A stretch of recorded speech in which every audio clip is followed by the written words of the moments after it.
Hello, BookTube. Welcome to another nonfiction review. We are looking at book number 4 of 53 in my Read What You Own challenge. That being said, you may remember that the first 3 books didn't really count. So, technically, we are starting the challenge right here, right now, with book 1 of 50. I've probably totally confused some of my viewers now. Look, don't even worry about it. Don't even worry about it. This counter is going to appear on screen every time. So even the person who makes these videos, whose working memory, frankly, is now beyond repair, is not going to have any trouble keeping up. What we're looking at today is The United States of Anger by Gavin Esler, published in 1998. Yeah, very old book, and yet such a timely title. Could I summarize it?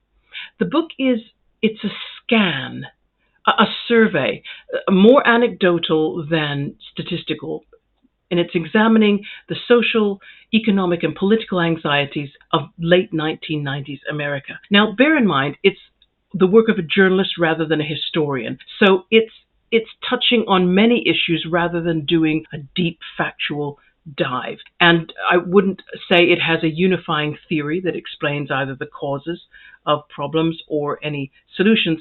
And bear in mind, too, it is a non-American author who's writing, I think, for a non-American audience, or he might also be hoping for Americans who are curious to know how the country was perceived abroad. Think of it like a longer form report coming from a foreign news correspondent, where they've conducted interviews with additional commentary, and they're compiling their impressions after living for 11 years in the United States and covering all the major news stories.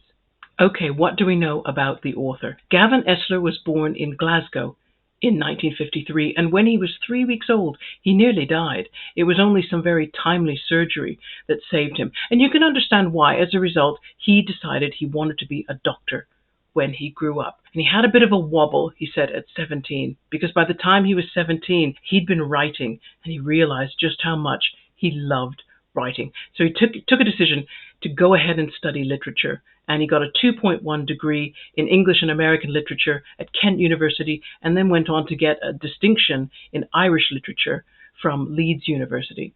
Now, during his university years, he applied twice to work with the BBC, the British Broadcasting Corporation. He was turned down the first time.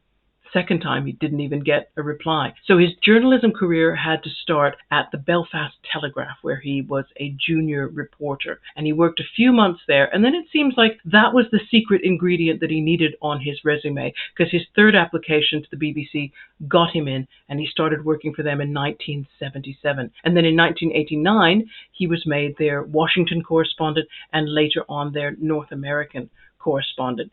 He left the BBC in 2017 to pursue his own writing career, and he's written 5 novels and 4 further works of nonfiction. And at the time that I was writing this script, Esler was making an appearance at the Hexham Book Festival to talk about his latest work of nonfiction, which is titled Britain is Better Than This, which sounds suspiciously like it might be something like The United States of Anger, but with the spotlight thrown on the United Kingdom.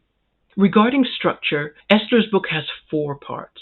I'm going to give you the titles, and then I'm going to give you what I call my blunt version, which anyone who's watched my Middlemarch meditations, you'll know exactly what I mean. Part 1 is titled American Dreams and the Anxious Economy, or in the blunt version, Why Americans Are Angry, because hard work does not guarantee what it used to. Part 2, The Angry Society, or How Americans Get Angry with Their Fellow Americans. Part 3, Angry Politics, or How Americans Get Angry at the Americans who are in charge of them.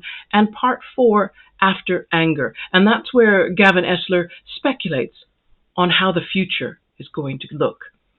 And there are 17 essays which are distributed, I'd say, unevenly over the 4 parts, but they zoom in on specific Americans and the issues that trouble them.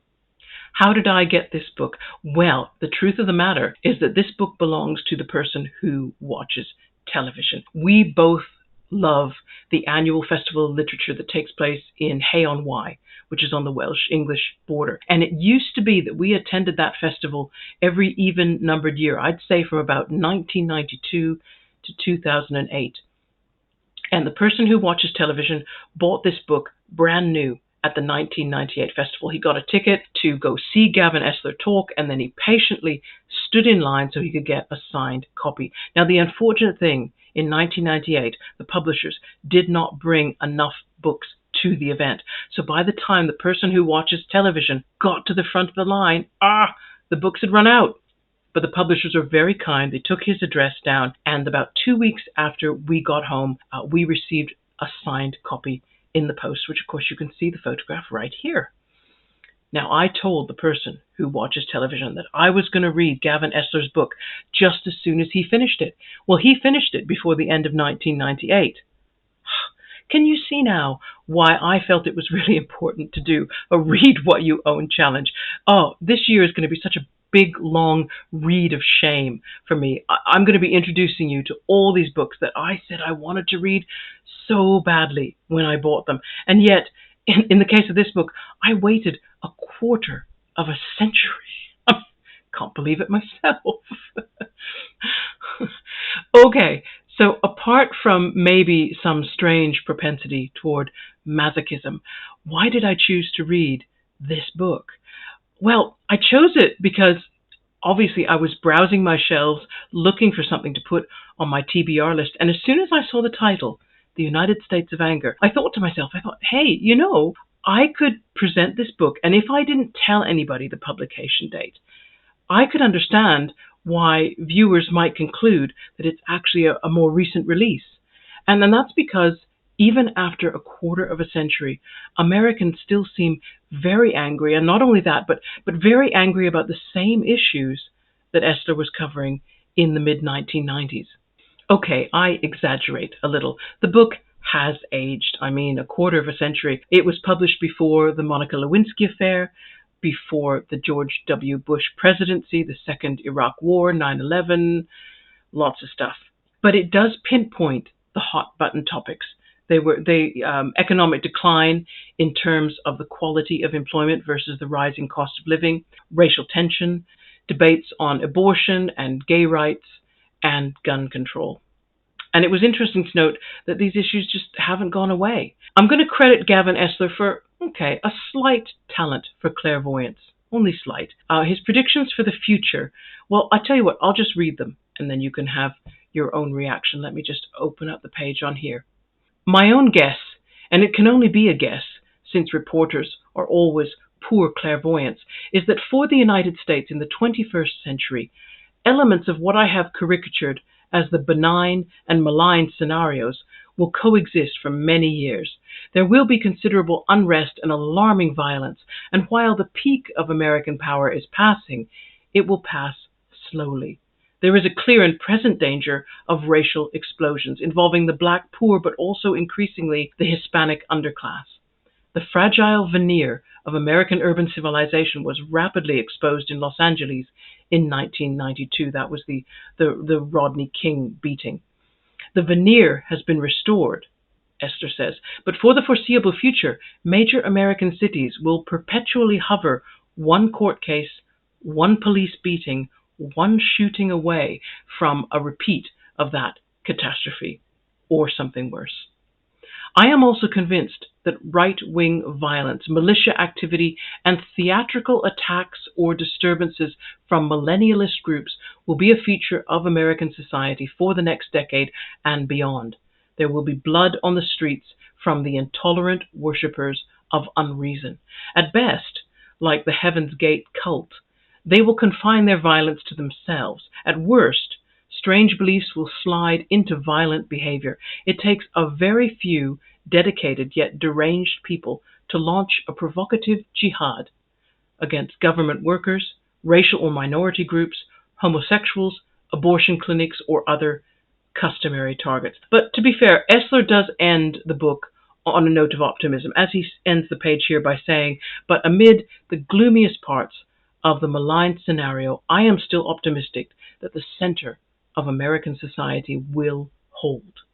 Now, I know it might seem weird to even be talking about reading an out-of-date work of history, but if you were to desire to read Gavin Esler's book, what should you be prepared for? First of all, you're going to have to be prepared to buy it secondhand. Just glance online gives me the strong feeling that it's no longer in print. But be prepared also to find the writing really engaging, but wish that there could be more. Whether you find yourself in or out of sympathy with Gavin Esler's opinions, he's writing like a journalist, yeah? So he wants to make a point quickly and then move on. And he's painting this very broad canvas. He's not really getting down to details. You might not be happy with that approach. I could understand if some people thought that his essays ended too soon.